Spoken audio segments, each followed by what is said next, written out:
Hey everybody, Mike Chiswick here for TireRack.com ChampCar Endurance Series. Good to see you guys the last couple of weeks as we kicked off 2019 season. Started 2 weeks ago at Road Atlanta. Had a good race down there, and then jumped right back on a plane and flew out to Sonoma, California. Saw you guys out there as Mike Morrison ran that event, and I was there to kind of hang out with everybody and help every way I can. So saw a lot of people and heard a lot of things, and thought I'd share some of those with you here as I get started in 2019. Let's get back talking to you with some of these videos. There was an individual we met out at Road Atlanta that came out to check out what we were doing and wasn't terribly impressed with what he saw. Didn't like the cars, thought they were kind of junky, ugly, and didn't really like the driving line that he saw people taking on practice day, and made some comments to that effect online.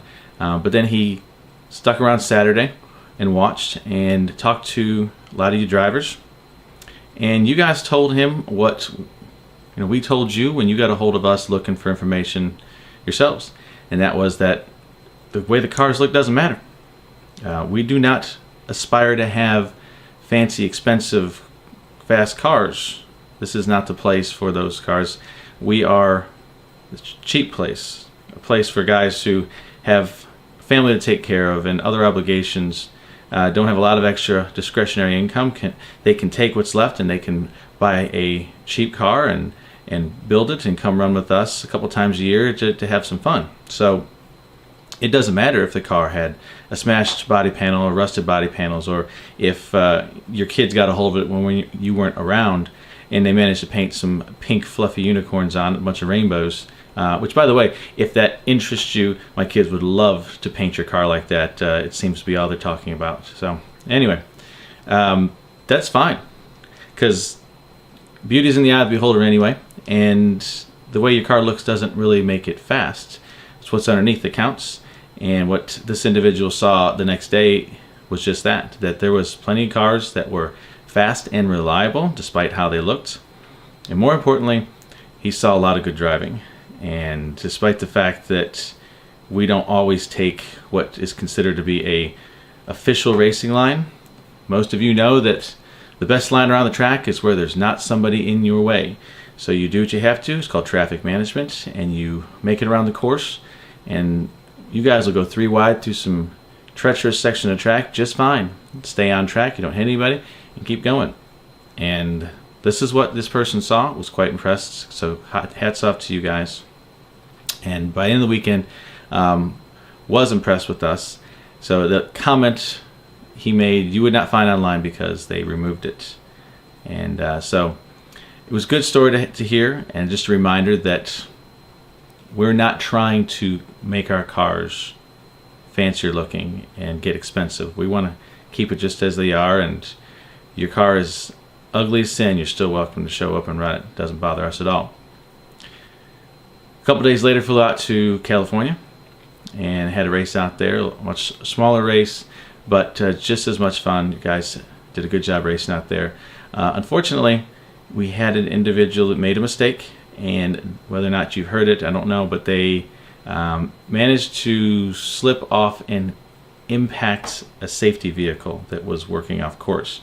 Now, fortunately, nobody was in and around the vehicle, so nobody was hurt, and the car that made the impact drove back to the pits, and Mr. Morrison and his team handled that situation. Obviously, the driver was done for the weekend, but many people point to these situations and say, see, they're terrible drivers, they hit stuff, and I always tell you, show me a series that doesn't have that.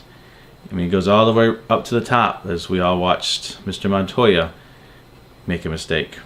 It just happens. It's racing.